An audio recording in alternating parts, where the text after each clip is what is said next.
नाज़रीन, अफगानिस्तान से अमरीकी अफवाज का इनखला मुकम्मल हो गया। अब हुकूमत साजी की बात हो रही है।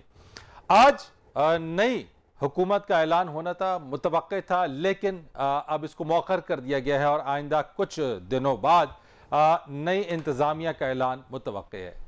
मजमूई तौर के ऊपर पाकिस्तान के किरदार को अगर हम देखें तो पाकिस्तान का किरदार, इसकी तारीफ़ें की जा रही हैं। पाकिस्तान के किरदार के हवाले से जो है वो दुनिया भर के जो ममालिक हैं वो इसके मोतरफ भी नजर आ रहे हैं। लेकिन इससे पहले भी पाकिस्तान ने दहशत गर्दी के खिलाफ जंग में जो किरदार अदा किया, 70,000 से जायद कुर्बानियां दी, आलमी बरादरी उसकी मोतरफ भी रही, लेकिन उसके साथ साथ पाकिस्तान को डूमोर और पाकिस्तान में या पाकिस्तान की सरजमीन को दहशत गर्दी की नर्सरी जो है वो करार दिया जाता रहा। उस तरह से पाकिस्तान को रिवॉर्ड नहीं मिला, वो मकाम नहीं मिला जो पाकिस्तान को मिलना चाहिए था। चाहे वो माशी तौर पे पाकिस्तान ने वो नुकसान बर्दाश्त किया हो या फिर इंसानी जानों की सूरत में, हर तरह से ही पाकिस्तान को नुकसान हुआ। लेकिन जिस तरीके से आगे ले जाना चाहिए था पाकिस्तान को या पाकिस्तान की मदद करनी चाहिए थी, वो कुछ नहीं हो सका। इस बार अफगानिस्तान से अफवाज के इनकला के अंदर पाकिस्तान ही वो मुल्क रहा जिसने गैर मुल्की अफवाज को, दीगर ममालिक को, वो तमाम मुल्क जिनकी अफवाज अफगानिस्तान में थी उनको सपोर्ट फराम की, एयर ब्रिज फराम किया, काबुल से इनखला करा के यहाँ पे पाकिस्तान लाया गया और फिर यहाँ से वो अफवाज या वो दीगर जो बैन इंटरनेशनल कम्युनिटी के जो लोग रहे या दीगर जो गैर मुल्की जो ममालिक की अफवाज या फिर उनके काम करने वाले लोग जो अफगानिस्तान में थे, वो बजरिया पाकिस्तान अपने अपने मुल्क में गए। ये वो चीज रही कि अब एक सवाल सबसे बड़ा पैदा होता है कि इस बार भी पाकिस्तान के किरदार की तारीफ तो की जा रही है।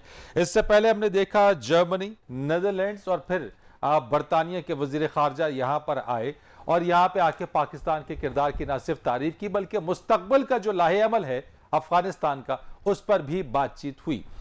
सवाल यहां पे पैदा होता है कि अब की बार पाकिस्तान जिस तरह से अहमियत उसकी है और जितनी इंपॉर्टेंस है और जिस तरह से बैनुल अक़वामी बरादरी पाकिस्तान के किरदार को सराह रही है, क्या पाकिस्तान इससे फायदा उठाएगा? चाहे वो फैटफ हो, रेड लिस्ट हो या फिर यूरोप तक हमारी जो फजाई कंपनी है पाकिस्तान इंटरनेशनल एयरलाइंस उसकी रसाई हो और इस जैसे दीगर चैलेंजेस, क्या पाकिस्तान इससे निपटने में कामयाब हो जाएगा? और हमारी मुल्क की, हमारी जो हुकूमत है, क्या हुकूमत इस मामले के अंदर आगे इस चीज को चैनलाइज या इससे फायदा उठा सकेगी? अब की बार इस सब पर आज जरा बात करेंगे। मेरे साथ आज बात करने के लिए मौजूद हैं पाकिस्तान तहरीक इंसाफ की सेनेटर ओन अब्बास साहब। बहुत शुक्रिया आपका ओन साहब हमारे साथ प्रोग्राम में तशरीफ रखने के लिए। इसी के साथ साथ मुझे ज्वाइन करेंगी मुस्लिम लीग नून की रुकन कौमी असम्बली शिजा फातिमा ख्वाजा साहबा, आपका बहुत शुक्रिया। और दिफाई तज्जियाकार मेरे साथ होंगे ब्रिगेडियर महमूद शाह साहब। आप तीनों मेहमानों का बहुत शुक्रिया।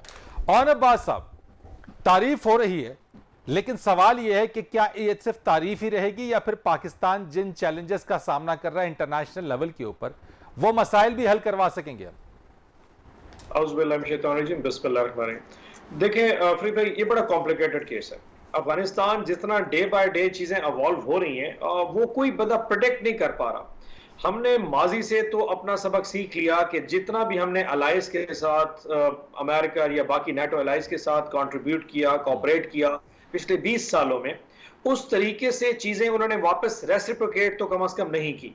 और जिस तरीके से हमने तालिबान के साथ अपना रवैया रखा पिछले 18 या 20 साल में, उससे हवाले से तो हम खुद भी बड़े, मतलब हमारा जो लीवरेज था वो तालिबान पे भी खत्म हो गया। नहीं, आप कहना चाह रहे हैं कि वॉर अगेंस्ट टेरर के अंदर जो है वो अगर हम एलाई थे तो फिर हम पॉलिटिकली हमने उस चीज को फिर कैश नहीं करवाया। नहीं कर सके ना। देखें जी, आपने जो हमारे पास मड स्लिंगिंग की गई, हम पे जो कीचड़ उछाला गया पिछले 20 साल में, यकीन जानिए हम तो उनके अलाइज बन के दुनिया में एज अ गिल्ट के साथ आए। हमें तो ऐसा लगता था कि शायद हम खुद तालिबान के रूप में आ चुके हैं। लेकिन ऑन साहब वो हो गया, ठीक है, 20 इयर्स में जो आपने रेफरेंस दिया वो हो गया। लेकिन आज हमारे पास फैटफ है, आज हम रेड लिस्ट के अंदर भी हैं, आज PIA हमारी यूरोप नहीं जा सकती है। क्या अभी भी हम तारीफ ही लेते रहेंगे या फिर इसके ऊपर जो है वो सॉल्व भी करेंगे इसको? मैं वही जो कह रहा हूँ, देखिए हमें अब तारीख से सबक सीखना है और फ्यूचर की अपनी स्ट्रैटेजी डिफाइन करनी है।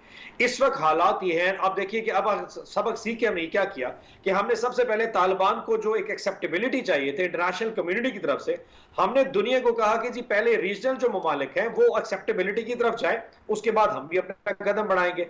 हम दुनिया को बावर करा रहे हैं कि जी अफगानिस्तान को अगर आपने स्टेबल देखना है तो आपको तालिबान को एंगेज करना पड़ेगा। आप ये देखिए पिछले 10 दिन के अंदर दुनिया की जितनी मेजॉरिटी जो पॉलिटिकल पावर्स हैं वो आहिस्ता आहिस्ता आपके साथ अलाइन होती जा रही हैं। यूएन जो है ना वो आपके काम की तारीफ कर रहा है, वर्ल्ड फूड प्रोग्राम आपके साथ आ गया है, ब्रिटेन बर्तानिया के और जर्मनी के वजीर खारजा आपके साथ कांटेक्ट में। सो दुनिया ये समझ रही है कि अमेरिकन विड्रॉल के बाद या अलायंस के विड्रॉल के बाद अगर अफगानिस्तान के साथ उन्होंने चलना है वो तालिबान को एंगेज करना पड़ेगा, लेकिन उसके साथ साथ उन्हें पाकिस्तान को भी ऑन बोर्ड करना पड़ेगा। नहीं, लेकिन इसमें पाकिस्तान को ऑन बोर्ड करने की जहां तक बात है, पाकिस्तान इससे अपने आप को कैश कैसे कराने के लिए तैयारी कर रहा है?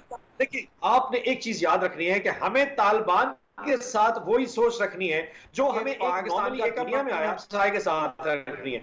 हमने पेश भी करना है लेकिन इंटरनेशनल कम्युनिटी को भी ऑन बोर्ड करना है और उनको ये बावर कराना है कि तालिबान या अफगानिस्तान में जो हुकूमत है वो स्टेबिलिटी तब तक नहीं हो सकती जब तक इंटरनेशनल कम्युनिटी नहीं आती। It's a very slow process. आप देखिए पिछले 20 साल में जो हमारी ओपिनियन, जो हमारा एक चेहरा बन के पाकिस्तान का दुनिया में आया वो बड़ा सा डुबियस सा था। वो हमें कहते थे कि जी आप डबल गेम कर रहे थे। हमें अब आप उनको बावर कराया कि जी ये डबल गेम नहीं थी, ये तो हमारे साथ जो लोगों आप लोगों ने हमारे साथ किया। फॉर एग्जांपल हमने तालिबान का एम्बेसडर पाकिस्तान में से उठा लिया और उसको अरेस्ट कर लिया। राइट, दुनिया ने कभी आपने मुझे ये बात बताई कि इट्स अ स्लो प्रोसेस और अब की बार जो है जो इंटरनेशनल कम्युनिटी जो कुछ कर रही है, गवर्नमेंट जो है वो पहले उनके करने का इंतजार कर रही है, बाद में पाकिस्तान अपना किरदार अदा करेगा। शिजा, मेरा सवाल है, ऑन साहब की आपने बात सुनी, पॉलिटिकली इस स्ट्रैटेजी से क्या आप मुतमईन हैं कि अब जो है वो जो स्ट्रैटेजी ऑन साहब बता रहे कि माजी से हमें सबक सीखना पड़ेगा और वो उस चीज को दोहराएंगे नहीं जो माजी में हुआ? बिस्मिल्लाहिर्रहमानिर्रहीम। देखिए बातें अच्छी हैं करने को, लेकिन बात यह है कि हमने ये अफगानिस्तान के सबसे पहला तो हमारा मुतालबा गवर्नमेंट से ये है कि ये एक नेशनल इशू है और नेशनल इश्यूज पे इस तरह की बल्कि एक इंटरनेशनल इशू है। जब मुल्क की बात इंटरनेशनल लेवल पे आ जाती है तो फिर पार्टी पॉलिटिक्स से हमें राइज करना पड़ता है। और सबसे पहले तो इनका गवर्नमेंट का ये तरीका होना चाहिए था कि ये अर्जेंट इमरजेंसी इजलास बुलाते पार्लियामान का और एक जॉइंट सेशन बुलाते, उसमें सेनेटर्स भी आके बैठते, बेशक इन कैमरा कर लेते और उस इजलास में वजीर आजम साहब जो हैं एक पॉलिसी स्टेटमेंट देते, एक डिबेट होनी चाहिए, आज भी करें, एक डिबेट करें तमाम जो पॉलिटिकल पार्टीज हैं और उसमें हमारे पास ऐसी पॉलिटिकल पार्टीज आएंगी जो हमारी डायरेक्ट जो ये केपीके से जो है ऑपोजिशन के अंदर पार्टीज बैठती हैं, बलूचिस्तान से बैठती हैं, जिनके बॉर्डर लगते हैं अफगानिस्तान पे, जो ग्राउंड सिचुएशन से बहुत बेहतर वाकिफ हैं। ये सबको जब आप इकट्ठा बिठाएंगे, डिलिब्रेट करेंगे, एक मुतफिका पॉलिसी जो है वो पाकिस्तान की आनी चाहिए जिसपे ऑपोजिशन को और तमाम स्टेक होल्डर्स को ऑन बोर्ड होना चाहिए। देखिए विद्वासा, ऐसी बात है कि कोई जब एक मुल्क चलाना होता है ना तो उसमें पहले सबसे पहले आपको इंटरनली स्ट्रांग होना पड़ता है। जब तक आप अंदरूनी तौर पे सियासी जहाँ पे पॉलिटिकल स्टेबिलिटी नहीं आएगी, जब तक इकोनॉमिक स्टेबिलिटी नहीं आएगी, लेकिन शिजा साहिबा, लेकिन उसके बावजूद भी आप, मैं जो बात कर रहा हूं कि देखे हमारा जो रोल है उस रोल पे दुनिया के मुख्तलिफ ममालिक के वज़राए खारजा यहाँ पर आ रहे हैं, पाकिस्तान ने सपोर्ट दी है, पाकिस्तान के किरदार का वो एतराफ कर रहे हैं। ऑन साहब ये कह रहे हैं कि जो माजी में गलती हुई हम वो नहीं करेंगे। अब हम अलाइनमेंट जो है वो अलाइनमेंट की गलती कह रहे हैं जी। देखिए बात ये है अलाइनमेंट जो है ना हमारा पिछले 5 साल भी ठीक है। शिजा साहबा, मैं आपको कतई कलामी की माजरत चाहता हूं। वजीर खारजा शाह महमूद कुरैशी साहब मेरे साथ इस वक्त टेलीफोन लाइन पर मौजूद है। अस्सलाम वालेकुम सर। बहुत शुक्रिया सर, आप प्रोग्राम में मेरे साथ मौजूद हैं। इस वक्त मैं आपसे पूछना चाहता हूं कि जो बरतानिया के वजीर खारजा आए हैं और दीगर ममालिक के वज़राए खारजा आ रहे हैं, क्या बातचीत चल रही है सर इस वक्त? देखिए, बरतानिया के वजीर खारजा से और इससे पहले जर्मनी के आए, नेदरलैंड्स की वजीर खारजा तशरीफ लाई और भी इटली के आ रहे हैं। सबकी इस वक्त दिलचस्पी है अफगानिस्तान की जो सूरत हाल है उसमें इंटरेस्ट है और वो समझते हैं कि वो उस सूरत हाल पे पाकिस्तान का नुक्ता नजर समझते हैं। पाकिस्तान की जो अहमियत है, अफादियत है, वो दुनिया को उजागर हो चुकी है और वो समझते हैं कि आइंदा पाकिस्तान का इस सारी सिचुएशन में कलीदी किरदार होगा। मुझे मौका मिल रहा है कि मैं पाकिस्तान का नुक्ता नजर उनकी खिदमत में पेश करूं, अपनी असेसमेंट पेश करूं और जो हमारा वे फॉरवर्ड है और जो मैंने रीजनल इंगेजमेंट की है ताजिकिस्तान के साथ, उज्बेकिस्तान के साथ, तुर्कमेनिस्तान के साथ, ईरान के साथ, चीन के साथ, जो मेरी रूस के वजीर खारजा से तबादला ख्याल हुआ है, उस तनाजुर में जो हमारी एक रीजनल वे फॉरवर्ड, हमारा एक जिसे कहते हैं ना, एक कंसेंसस इमर्ज कर रहा है, उस पर भी उन्हें एतमाद में लूं और जो हम एक एसआर लेवल पर, फॉरवर्ड लेवल पर जो एंगेजमेंट करने का इरादा रखते हैं, उस पर उन्हें एतमाद में लूं। और मुझे मौका ये भी मिला आज कि पाकिस्तान के दो अहम इशूज हैं। एक इशू है जो पाकिस्तान को बरतानिया ने रेड लिस्ट पे रखा हुआ है और उससे बहुत लोगों को दिक्कत हो रही है, तो मुझे बड़ा मौका मिला खुल के बात करने का, इस पे हमारी तशवीश क्या है, हमारी ख्वाहिशात क्या है और हकायक क्या है। और इसी तरह फैटिफ पे जो पाकिस्तान में बेपहा जो हमने पेशरफ्त की है, उसका भी मैंने इनको तबाद में लिया और तवक्को की कि बरतानिया पाकिस्तान के लिए इस मामले में मुस्बत किरदार अदा करेगा, नरम कोशा रखेगा। सर ये आपने बहुत इंपॉर्टेंट, बिल्कुल ये मेरा सवाल अगला यही पूछना था, लेकिन आपने इसके बारे में तस्करा कर दिया। ये रेड लिस्ट को लेके और फैटफ को लेके सर हमने इतना जो बड़ा रोल प्ले किया है, इस वक्त हम बड़े लाइमलाइट के अंदर हैं। इनकी तरफ से रिस्पॉन्स क्या मिला है? हमें कोई खुशखबरी मिलेगी आइंदा आने वाले दिनों में? देखिए, हमारा काम है अपना नुक्ता नजर दुनिया को बताना और दुनिया को समझाना। और मैं आपको ये कहते हुए मुझे एतमाद से कह सकता हूँ कि दुनिया हमारे नुक्ता नजर को समझ रही है। आपको याद होगा कि एक हम पर एक चढ़ाई कर दी गई थी, जब अफगानिस्तान के हालात बिगड़ रहे थे, तो एक हैशटैग चलाया गया था, सैंक्शन पाकिस्तान। आप देख रहे हैं कि उसके बरक्स दुनिया आपसे इंगेज कर रही है और वो जो पाकिस्तान के खिलाफ एक मंसूबा बनाया जा रहा था, अल्लाह ने किया, वो नाकाम हो रहा है। इसी तरह आप देख रहे हैं कि इवैक्यूएशन का हम पर जो पहाड़ खड़ा हुआ था और आपने देखा कि काबुल एयरपोर्ट पे जो कुछ हुआ, उस पे पाकिस्तान ने जो किरदार अदा किया और इन 10-15 रोज में हमने 12,000 से ज्यादा लोगों को, जिसमें फॉरेन नेशनल भी हैं, इंटरनेशनल ऑर्गेनाइजेशन भी हैं, उसमें मुख्तलिफ INGOs भी हैं, मीडिया के लोग हैं, हमने उनको सेफली वहां से इवैक्यूएट किया, उनके घरों तक पहुंचाया, उनको मुल्क से बाहर वहां से निकाला। उसकी भी आज पाकिस्तान की जगह जगह से लोग फोन करके शुक्रिया अदा कर रहे हैं और पाकिस्तान के किरदार के मोतरफ हैं।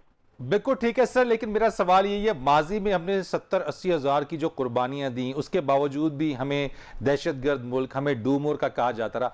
इस बार क्या हम इन तमाम चीज़ों को कैश करवा सकेंगे? क्योंकि जैसे आपने फैटफ का कहा, आपने रेड लिस्ट का कहा, क्या पाकिस्तान रेड लिस्ट से निकल आएगा? फैटफ की जो तलवार लटक रही है वो हमारे सर से हट जाएगी?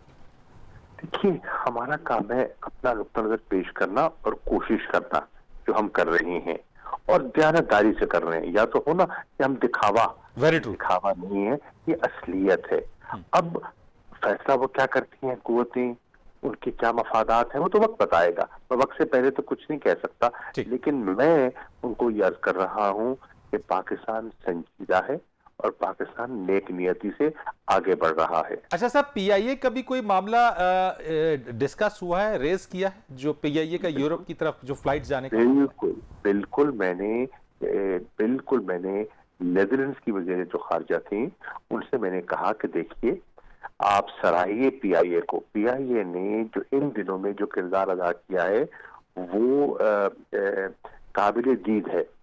रिस्क लेके उन्होंने लोगों को वहां से निकाला है और पहली फ्लाइट जो मज़ार शरीफ गई ह्यूमैनिटेरियन असिस्टेंस को लेकर, वो किसकी थी? PIA की थी। अब मैंने उनसे कहा कि देखिए, अगर PIA आपके लोगों की जान बचाने के लिए, उनके इनखला के लिए इस्तेमाल हो सकता है, क्या वो अपने पैसेंजर्स को, यूरोपियंस को निकाल सकता है? तो यूरोपियंस को और पाकिस्तानियों को यूरोप नहीं पहुंचा सकता। तो इस पे भी गौर कीजिए। ठीक है सर एक मुख्तसर सवाल, लास्ट सवाल एक आपसे जो मैं जवाब लेना चाहता हूं कि आज नई इंतजामिया तालिबान की जो है वो उसका ऐलान होना था, लेकिन अब ये मौखर हो गया है। जो भी नई गवर्नमेंट फॉर्मेशन होती है, और आपने रीजनल वे फॉरवर्ड की बात की है, पाकिस्तान का स्टैंड क्या इंटरनेशनल कम्युनिटी की नई अफगानिस्तान की गवर्नमेंट की एक्सेप्टेंस के साथ जुड़ा है, या पाकिस्तान अपना फैसला खुद करेगा? देखिए, ये उनका ऐलान कब आता है, उस ऐलान को हम देखेंगे, उस पर हम गौर फिक्र करेंगे। हम इस मामले में हम लोगों से मशावरत में भी हैं, हम राब्ते में भी हैं, और इंशाल्लाह जब वो नौयत और नौबत आती है तो पाकिस्तान सोच समझकर पाकिस्तान के और इस खित्ते के मफादात को सामने रखते हुए फैसला करेगा। बहुत शुक्रिया आपका। वज़ीर ख़ारजा शाह महमूद कुरैशी हमारे साथ थे। एक ब्रेक हमने ले ली, ब्रेक के बाद आएंगे तो अपने मेहमानों से इस गुफ्तगू को मज़ीद आगे लेके चलेंगे।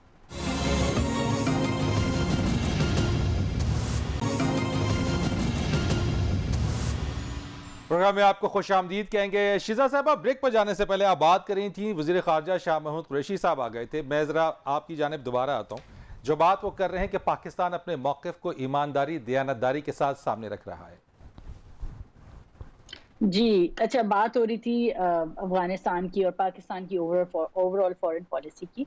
देखिए, सबसे पहले तो मैं ये कह रही थी, मैं रिपीट नहीं करूंगी, कि सबसे पहले तो हुकूमत को चाहिए था कि पार्लियामान को एतमाद में लेती और तमाम स्टेक होल्डर्स जो हैं इस मुल्क के, उनको साथ लेके चलती। दूसरी बात ये है कि देखिए, जहां तक हमारा ताल्लुक है और हमारी फॉरेन पॉलिसी का ताल्लुक है, बिल्कुल शाह महमूद कुरैशी साहब कह रहे हैं, और अब जब PIA ने इन्होंने बड़ी इसकी भी मैं बिल्कुल अग्री करती हूँ, credit where it's due. PIA ने जो है वो काफी फॉरेन जो लोग हैं उनको अफगानिस्तान से इवैक्यूएट करने में हेल्प की है। मगर देखिए, आज हमें ये नहीं पता कि इस्लामाबाद में कौन आया, कौन ठहरा, इस्लामाबाद की होटलों में हम किनको ठहरा रहे हैं, कौन है वो, अमेरिकन है वो, कौन लोग हैं, किसी को एतमाद में नहीं लिया गया। कोई ना मीडिया को पता है, ना ऑपोजिशन को पता है। सिंगल हैंडेडली एग्जीक्यूटिव जो है, ये एक इतनी मेजर, इतनी प्रिकेरियस सिचुएशन है जिसको हैंडल करने की कोशिश कर रही है। लेकिन शिजा साहबा, गुज़िश्ता दिनों आपके जो पार्लियामेंटेरियंस हैं और जो लॉ मेकर्स हैं, उनकी तो GHQ के अंदर जो है वो ब्रीफिंग उनको दी गई। जी, बिल्कुल GHQ में ब्रीफिंग दी गई और हम मशकूर हैं कि हमें ब्रीफिंग दी गई। लेकिन उन्होंने भी यही कहा कि देखिए, हम आपको थोड़ी बहुत इंफॉर्मेशन तो दे सकते हैं या लाइन तो बता सकते हैं, मगर पॉलिसी जो है वो गवर्नमेंट ने बनानी है। तो वो जो पॉलिसी है, वो पॉलिसी स्टेटमेंट किधर है जो वजीर आजम की तरफ से आनी चाहिए थी कि हमारी अफगानिस्तान पे ये पॉलिसी है। ठीक है, यानी आपका सवाल ये है कि prime minister, there is no stated policy. Right, इस वक्त हमारी स्टेटेड पॉलिसी एग्जिस्ट नहीं करती। देखिए, उसका नुकसान होता है। मैं आपकी इस बात को ऑन साहब की तरफ ले जाऊंगा। आपका सवाल यानी कि एक प्राइम मिनिस्टर की तरफ से कोई स्टेटेड पॉलिसी नहीं है। ब्रिगेडियर महमूद शाह साहब, मैं आपसे जरा पूछना चाहता हूं कि मुझे बता दीजिए, अब इस सिचुएशन के अंदर क्या स्टिल पाकिस्तान को डू मोर का कहा जाएगा, या पाकिस्तान की बारी है कहने के लिए कि डू मोर? मेरे ख्याल में ये तो वैसे ही अल्फाज की लड़ाई है।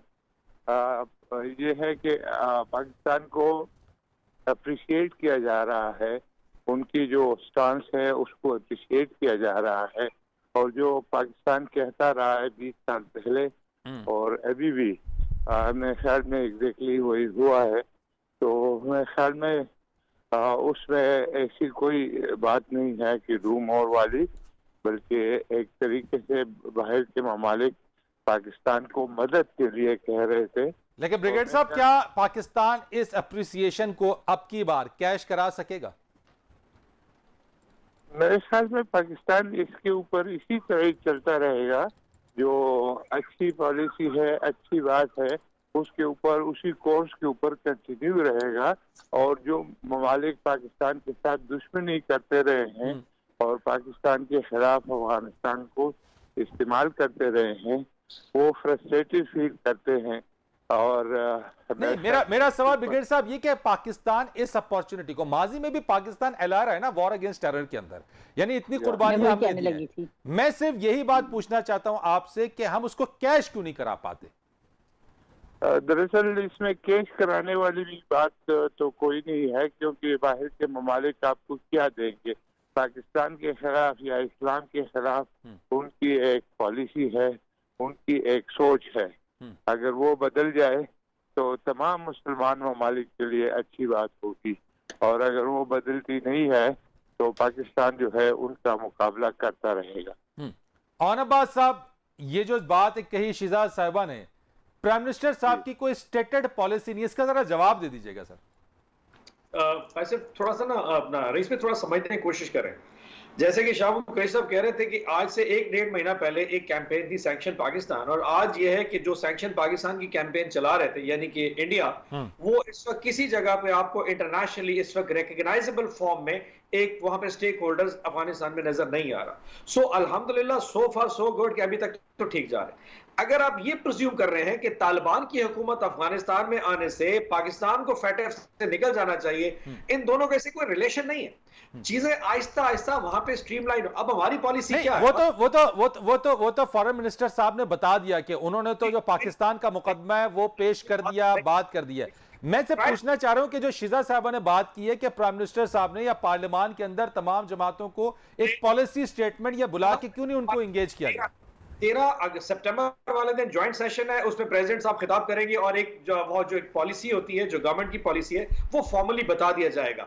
अब ये कि जी तालिबान किस दिन क्या हुकूमत अनाउंस करते हैं, वो उज़्बेक्स को लेते हैं, ताजिक्स को लेते हैं, खवातीन को नुमाइंदगी कितनी देते हैं, शिया और सुन्नी का कंपैरिजन वहां पे क्या होता है, उसके बाद पाकिस्तान गवर्नमेंट क्या रिप्रेजेंट करेगी, ये तो देश दिन के दिन सिचुएशन चेंज हो रही है। तो कोई एक stated one line formula policy किसी भी गवर्नमेंट पाकिस्तान में नहीं हो सकती। हम ये कह सकते हैं कि इस वक्त इंटरनेशनल कम्युनिटी जब तक आके वहां पे उनकी एक्सेप्टेबिलिटी नहीं होती तालिबान के हवाले से, अफगानिस्तान के हवाले से, पाकिस्तान गो स्लो की पॉलिसी भी देखेगा और आहिस्ता आहिस्ता चीजों को एनविजिज करेगा। और हम ये भी एक्सपेक्ट करते हैं कि तालिबान एक इंक्लूसिव गवर्नमेंट की तरफ जाएंगे। ये दो क्लियर कट हमारी लाइंस इस वक्त मौजूद हैं। ये जब दोनों लाइंस आहिस्ता आहिस्ता क्लियर होंगी, ओपन एक पॉलिसी आएगी, फिर हम अपना बताएंगे आगे क्या जाना है। अगर आप समझ सकते हैं इस वक्त कह देंगे जी हम तालिबान को एक्सेप्ट कर लेते, तो क्या दुनिया कैसे देखेगी? या आप कहें तालिबान को एक्सेप्ट नहीं करते, फिर दुनिया कैसे देखी? There is no clear cut lines जो आप ले सकते हैं। आप इतनी सेंसिटिव एरियाज में ट्रॉल कर रहे हैं जिसको आपको अंदाजा नहीं है। So you have to go very careful, very sensitive. Right, Shija साहब रिस्पॉन्ड कीजिएगा इस पे। वो कह रहे हैं कि कोई ऐसी चीज है नहीं जो क्लियर कट पॉलिसी दी जा सके।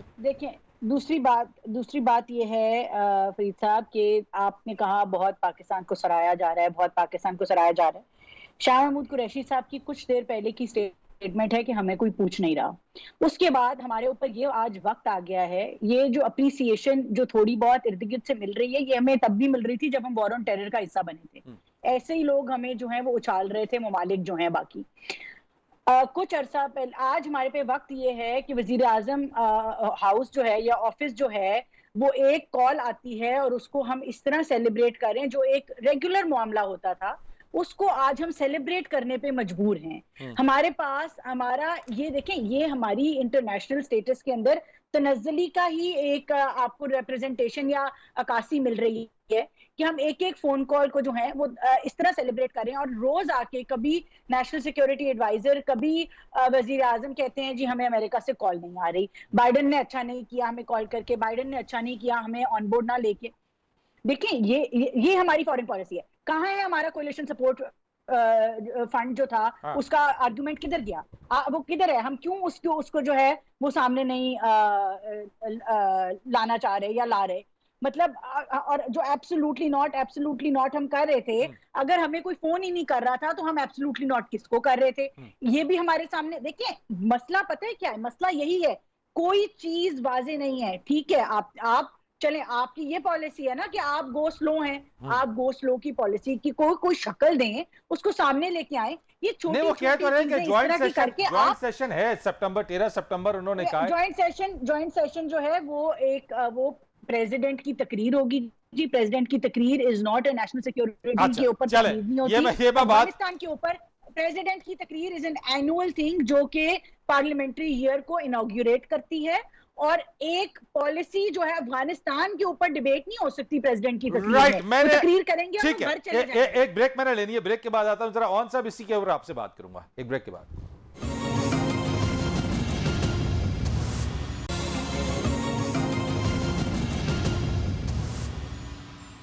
प्रोग्राम में खुश आमदीद कहेंगे। ब्रिगेडियर साहब, आपसे सवाल मेरा कि इस वक्त आप आइंदा जो मुस्तकबल का मंजरनामा उसको आप कैसे देख रहे हैं और पाकिस्तान के लिए मामलात को कैसे देखते हैं? मेरे ख्याल में पाकिस्तान को काफी रिलीफ मिला है इस तमाम सिचुएशन से। आपको पता है कि अफगानिस्तान में ऐसी कुव्वतें बैठी हुई थी जो अफगानिस्तान के साहिल को इस्तेमाल कर रही थी पाकिस्तान के खिलाफ, चाहे उसको आप TTP कहें, चाहे उसको आप PLA कहें। ये जो लोग थे पाकिस्तान को नुकसान पहुंचाने की कोशिश कर रहे थे, उनको पैसे दिए जा रहे थे, उनको फंड्स मुहैया किए जा रहे थे। मेरे ख्याल में वो तमाम खत्म हो गई है। तो एक तरीके से पाकिस्तान को रिलीफ मिल गया है। और मेरे ख्याल में हमारे जो फॉरेन पॉलिसी की हमारी डायरेक्शन को आप कैसा देख रहे हैं? मेरे ख्याल में हमारी डायरेक्शन ठीक है, एक न्यूट्रल स्टेट की तरह हमें देख लेना चाहिए। ये अफगानी जो है ये बड़े गैरतमंद लोग होते हैं, ये किसी जगह से डिक्टेशन नहीं लेते, और मेरे ख्याल में हमें भी कोशिश नहीं करनी चाहिए कि हम उनको डिक्टेशन दें या उनको बताएं कि कैसे करना है, क्या करना है।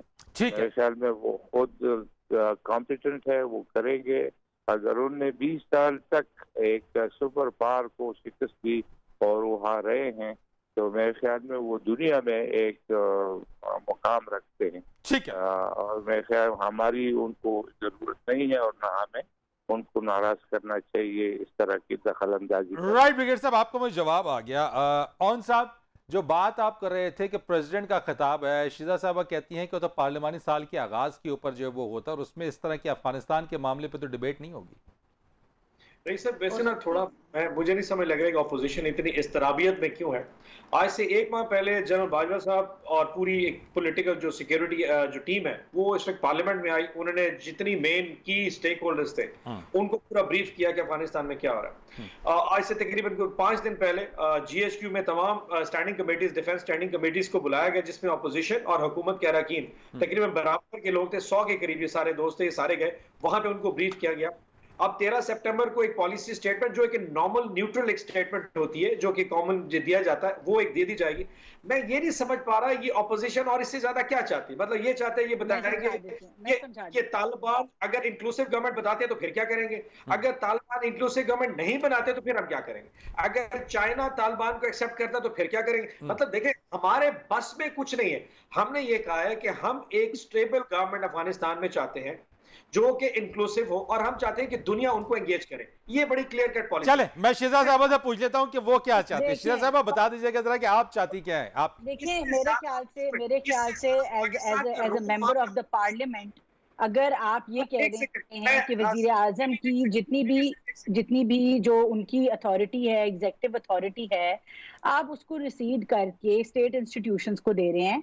देखिए, पहले तो आप फर्क समझें कि वजीर आजम का क्या रोल होता है और GHQ का क्या रोल होता है। यही हम आपसे जो है पहले दिन से यही मिन्नत कर रहे हैं कि आप फर्क समझें कि आपका क्या रोल है। आप इस मुल्क के लोगों के रिप्रेजेंटेटिव्स हैं, वो इस मुल्क के ऑनरेबल मुसल्लह अफवाज है जिसका काम जो है वो बॉर्डर सिक्योरिटी है। ठीक है, वो सिक्योरिटी स्ट्रैटेजी जो है, नेशनल सिक्योरिटी की जो स्ट्रैटेजी है, उस पर तो वो ब्रीफ कर सकते हैं, मगर जो सियासी जो एक पॉलिटिकल विजडम है वो तो मतलब कि पार्लियामेंट से आना है ना। आपको दोनों में फर्क ही नहीं नजर आता। आप दोनों को एक ही समझते हैं। हम आपसे कह रहे हैं आप सियासी तमाम स्टेक होल्डर्स को ऑन बोर्ड लें ताकि लोगों की, इस मुल्क की आवाम की आवाज। ठीक है, ऑन साहब 10 सेकंड्स में जवाब दे दें। ऑन साहब 10 सेकंड में इसका जवाब दे दें। ब्रीफिंग हो गई है। इन 10 सेकंड सर, इन 10 सेकंड। ये जो ज़हनी गुलाम की सोच है, समझ नहीं पा रहा। अगर इनका ये ज़हन है कि बाइडेन की कॉल की वजह से इनको मतलब हमें शर्मसार का शिकार है, जिस पॉलिटिकल लीडर को अमेरिकन एम्बेसडर को बैठ के ये कहे कि जी आपने जो chief of the army staff लगाया पाकिस्तान में, हमने तो नहीं कहा, मोईद यूसुफ ने कहा ना कंप्लेन किया, हमने तो नहीं कंप्लेन किया, पाकिस्तान ने कंप्लेन किया। Just listen. मैंने बड़ा क्लियरली कहा कि अफगानिस्तान में sir, I have to close it sir. On साहब, I have to close it sir. Programme का वक्त खत्म हुआ। फरीद रईस को इजाजत दीजिए। अल्लाह हाफिज।